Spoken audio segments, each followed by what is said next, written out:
Hello, everyone. Juxtaposition here. This will be module 2 of my Triple M series for today.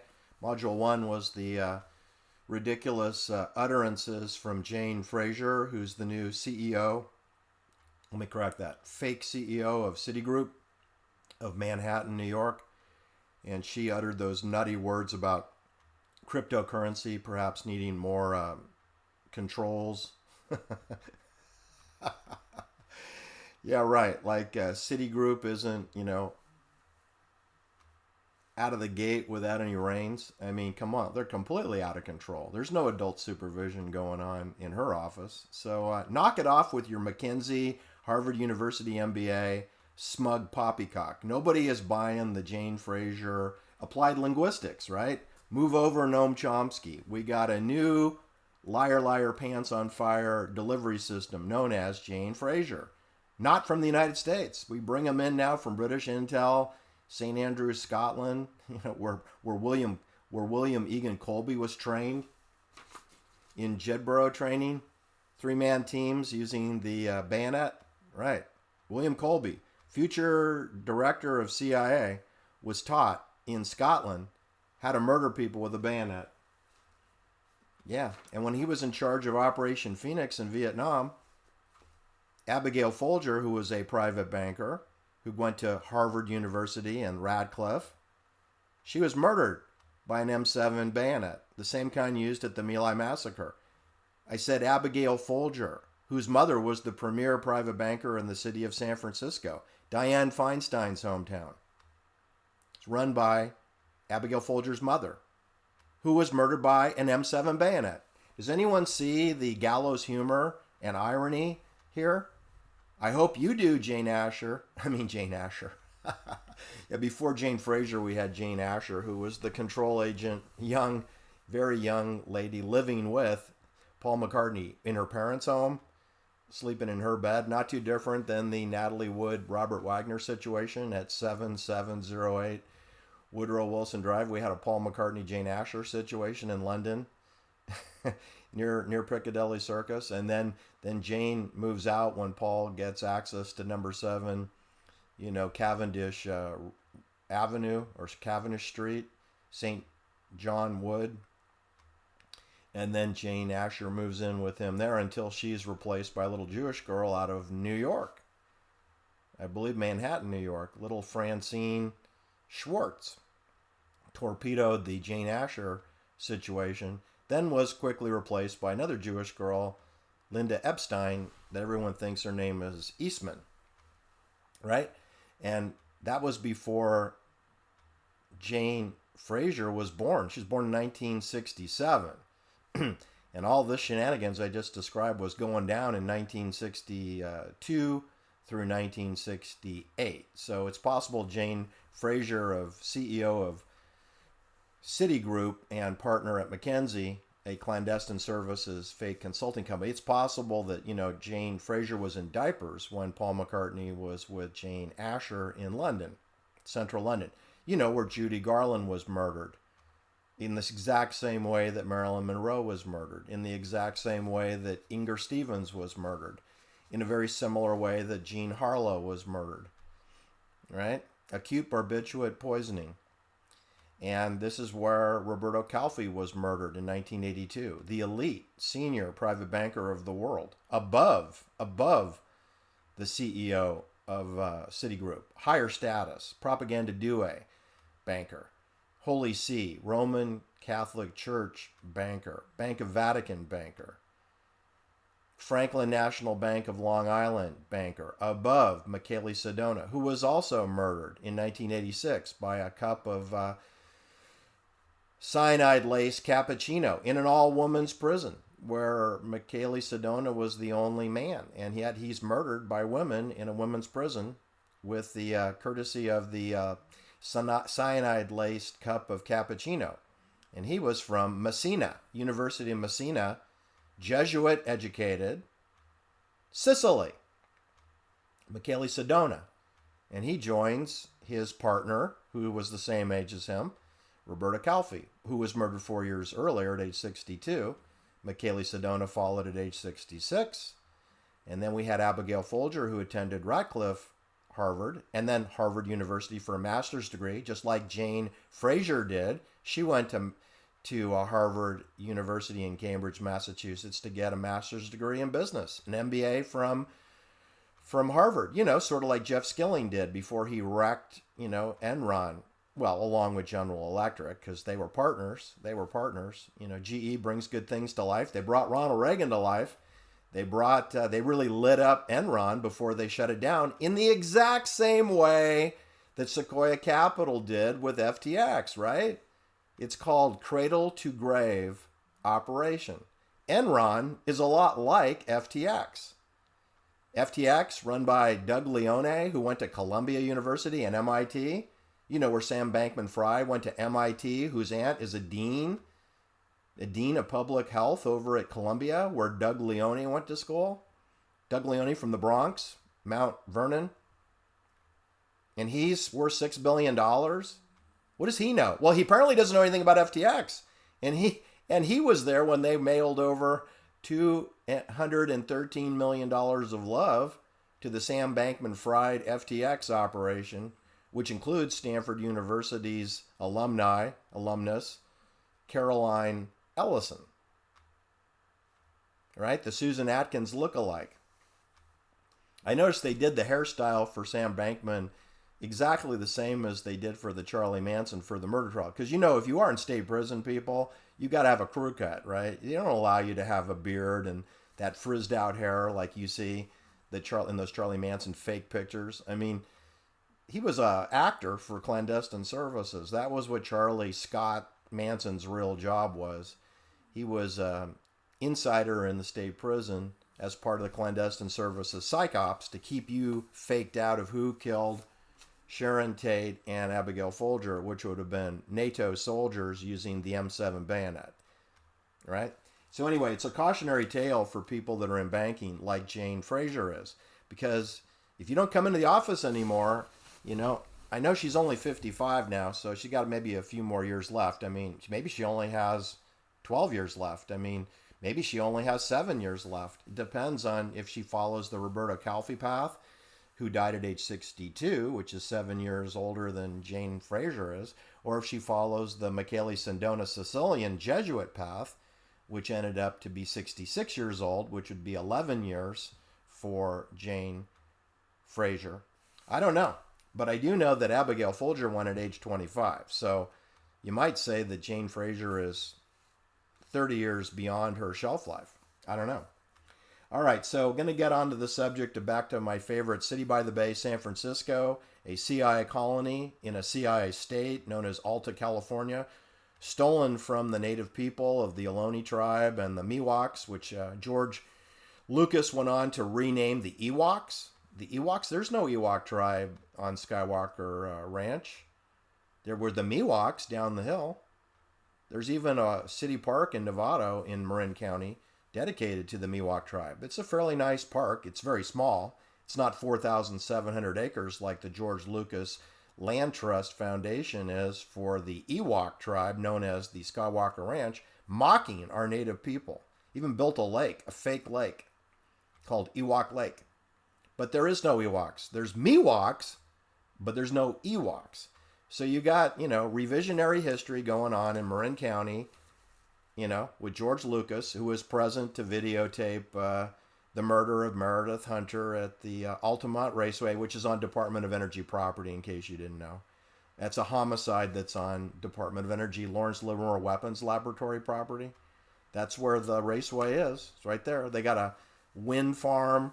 They got a federal, railroad system there. They got a coal gasification operation there. They got a coal mining facility where I raced motorcycles off of Coral Hollow Road. You could Google Altamont Raceway and look at North Flynn, look at Altamont Pass, look at Coral Hollow Road, look at Cross Road, look at Patterson Pass Road, and you'll be looking at Lawrence Livermore Webb property. You'll be looking at Department of Energy property managed by the University of California Regents, who get paid about $250 million a year to pretend to manage the Department of Energy Lawrence Livermore Lab. I mention this because this does tie into Diane Feinstein, believe it or not, because the Lawrence Livermore Lab was named after a gentleman who was in the Bohemian Club in San Francisco at 624 Taylor Street. That's right, where I met George Schultz. He was a Princeton graduate. He was a fellow at the Hoover Institute at Stanford University, Leland Stanford Junior University. That's where Diane Feinstein went to school. Yeah, Stanford. Yeah, she's a Stanford alum. Like Charles Schwab is. Like Tom Weasel Weisel is. Of Montgomery Securities, Tom Weisel Partners. Lance Farmstrong Doping. Like Phil Knight, got an MBA from Stanford. He's involved with Lance Armstrong doping, but doesn't know anything about it. He's involved with Marion Jones doping, but he doesn't know about it. He's involved with dog murder and NFL steroid program with Michael Vick, but he doesn't know anything about it. I wonder if Michael Jordan used drugs. You think, right? I mean, he's the number one Nike salesperson. Michael Jordan? No, they don't use drugs in NBA basketball. It's not hard enough sport. It's too easy, falling on a hardwood floor. You don't need any corticosteroids or blood doping to run up and down the court. You don't need that. That's a sport for sissies. Sissies play NBA basketball. The manly men play football and apparently Olympic badminton. They use steroids in that. So badminton is a more manly sport than basketball. If you believe the narrative of, I don't know if Michael Jordan's on drugs. I mean, everybody else is. Why not him, right? So Diane Feinstein was born in 1933, which makes her exactly the same age as Roman Polanski. Okay, to be real specific, Diane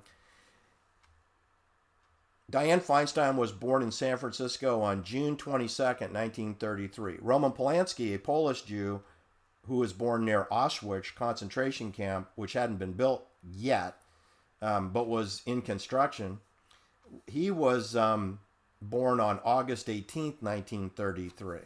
So Roman Polanski, a Polish Jew, is he's born within 2 months of Diane Feinstein, whose name is Goldman. And her father was a brain surgeon. He was a brain surgeon. A medical doctor, brain surgeon.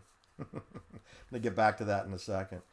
Anyway, Diane Feinstein attended a Roman Catholic, strict, military-oriented order called the Sacred Heart Convent, which was hatched during the French Revolution in North France, about 100 kilometers north of Paris. Again, about 61 miles north of Paris, which is the exact distance that Jane Fraser was indoctrinated at her university in Cambridge, 61 miles north of London. And the Sacred Heart Convent was created, I believe, by the banking community to get over on those pesky Catholic indoctrinated peasants that didn't trust the bankers anymore. Anyway, these are the Wicked Witch of the East, Evelyn, the Wicked Witch of the West, evil, dressed costume, and that's how the habits were at 2222 Broadway, Pacific Heights, San Francisco. This is where Diane Feinstein went to school, and she's Jewish, and she went to a Roman Catholic parochial school. That's very important. It's also a few blocks from the Presidio Army Base, which was very active at the time that Diane Feinstein was attending the Pacific Heights Sacred Heart Academy. It's the street, Broadway is the street where Melvin Belli lives. It's the street where Abigail Folger's mother, Enos Mejia, it's where she lives. It's the street where the fake, phony hammer attack that never happened on Paul Pelosi has a temporary housing at 2640 Broadway, because he really lives on Pacific Avenue, one block up, with a panoramic view of Sausalito, Tiburon, Belvedere, the Golden Gate Bridge, Angel Island, and of course, Alcatraz, a federal prison. So Diane Feinstein, she had 3 husbands. I'm going to run through them pretty quick like a bunny rabbit. When she was a young lady, she married Jack Berman, a Jewish man. They were married 1956 through 1959. It's basically a 2-year marriage, ended in divorce. We don't know much about that, marriage number 1. But then, fairly quickly, she meets Bertram Feinstein. And Bertram Feinstein, she marries him in 1962, which makes Diane Feinstein about 29 years old. And she's married to him through 1978. And he dies of colon cancer.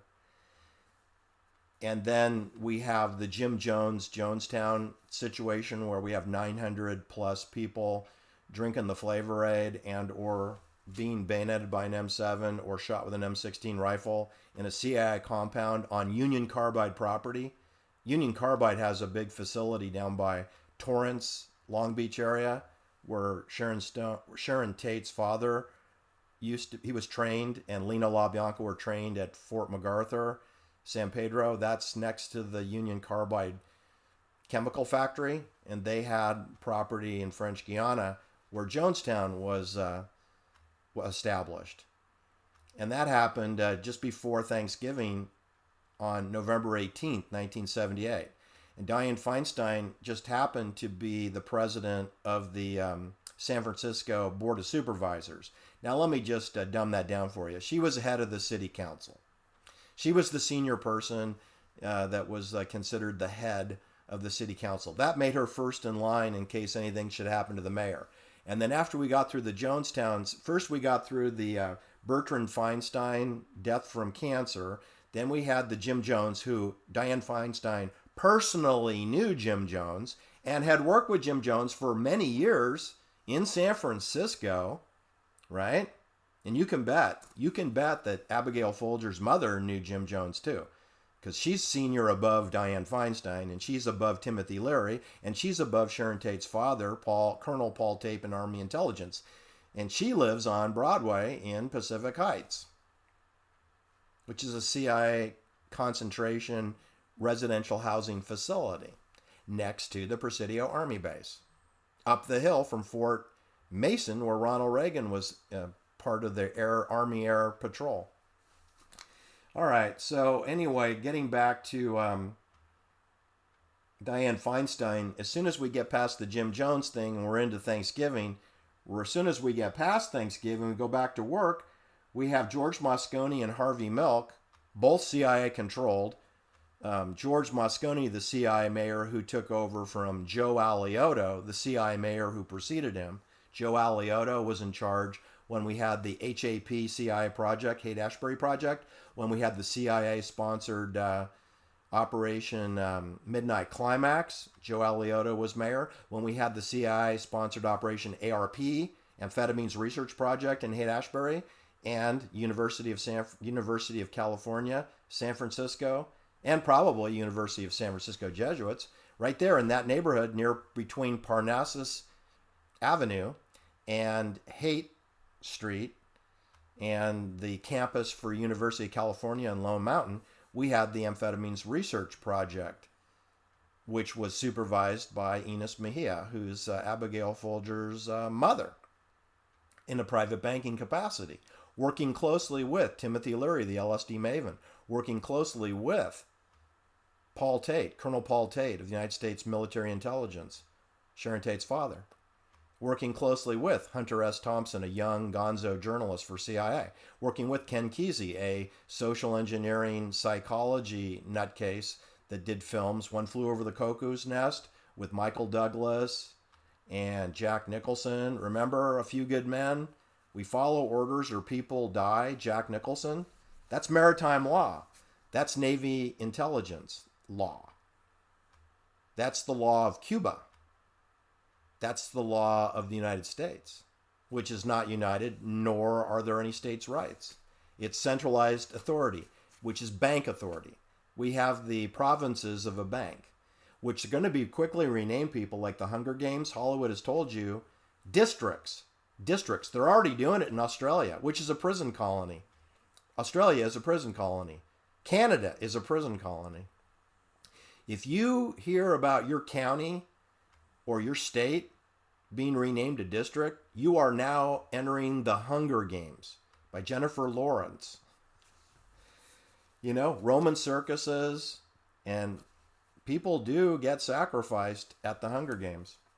Diane Feinstein was with Richard Bloom. Then he dies. Then we have Jonestown, the psych ops of Jonestown. Again, cult religion, People's Temple. They dropped the name People's Temple, which was a big name in San Francisco politics, involving Nancy Pelosi, involving Dianne Feinstein, involving Joe Alioto, involving George Moscone, involving Willie Brown. Willie Brown, who's the sugar daddy to Kamala Harris, our cackling cacophony of chaos vice president.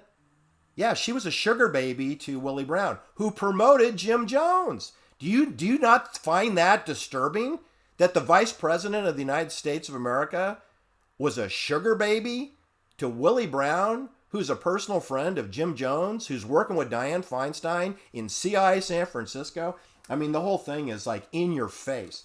Anyway, so then the murder of George Moscone meant, by allegedly Dan White, which who knows if he did or not. Dan White is 6 years with the United States Army Airborne, and he has a 18-month stay in Vietnam, 1969 and 70, and he comes back with some psychological problems. I think he went there with psychological problems, came back with some training, military training, and he murders Manchurian Candidate Lawrence Harvey style, John Frankenheimer style Manchurian Candidate. He takes out Harvey Milk, who's a CIA operative out of New York, just like Bill Graham, Wolf Grajanka was, who was also murdered in a fake helicopter crash. And you have Harvey Milk murdered and assassinated, and you got George Moscone murdered and assassinated at City Hall, across from the Wolf Grajanka, civic auditorium known as the Bill Graham Civic Auditorium, which is right across the block from the Hastings Law School where Kamala Harris went to school. And she's the sugar baby for Willie Brown, who's working with Jim Jones. Anyway, then this is what enables Dianne Feinstein become mayor, because she wouldn't have become mayor through a normal election. She did run for mayor of San Francisco. She lost. She came in third. If you look at her Wikipedia page, they'll tell you it was they had to do a runoff. No, that's not what happened. Yeah, there was a runoff, but she still finished third place. There was a runoff and she still finished third because the person who won was George Moscone, who's Catholic indoctrinated, kind of sort of like Dianne Feinstein was. But it was John Barbadulater finished second. Dianne Feinstein finished third. She was an unpopular mayor. She was a woman. They never had a woman mayor before. They didn't want a woman mayor before. The only reason she became mayor was because she was the head of the city council, known as the Board of Supervisors, and she was the next in line, pro tem, to be the mayor of San Francisco once George Moscone had his head blown off. And that's how Dianne Feinstein became a mayor of a CIA city. She didn't win an election. She had an assassination happen. That's what created her national fame in the clandestine services. But before that, she was being groomed to be something in the CIA. She was being groomed. When she was in high school, she was photographed with the then mayor of San Francisco in 1950. There she was in a photograph not too different than Sharon Tate, straddling a Nike surface-to-air missile with the words United States Army in it. There's a photograph out there of Dianne Feinstein, hamming it up with the mayor of San Francisco at the time. See if I can find that. I find it disturbing. All these people are groomed. All the Hollywood actors and actresses, all the fake politicians, and all the CEOs like the head of Citigroup or Chase or Bank of America, they are all groomed from childhood. Their schools are chosen for them. They have incriminating photographs taken of them. And this is the way it is. If you want to play, you got to pay. Nothing's free. These people are all controlled. And if they disobey, as Jack Nicholson said, we follow orders or people die. Remember, it's oath of obedience, oath of secrecy, and then world mission. Those are the three main oaths. The world mission isn't really a factor because the oath of obedience will override that. You do what you're told, and who cares what the world mission is? You just do what you're told. So Dianne Feinstein went on to become a senator from California, and she's 89 years old, and she's still a senator from California, which I find absurd. I also find it absurd that you've got a cackling cacophony of chaos as a vice president. I just find the whole thing, laughing in your face. You can see that you've got a max headroom president and you have a fake vice president. So it doesn't even matter because we're under Admiralty law. And that's my point. Diane Feinstein then married Richard Blum in 1980 and until his death in 2022 of this year. Okay, she was 42 years old when she married him. Well, and they had a 42-year marriage. So I guess she was 47 years old when she married Richard C. Bloom, who's in the real estate and friends with Paul Pelosi, who's in private banking. Kind of like Enos Mejia and Abigail Folger were in private banking in San Francisco before Paul Pelosi was.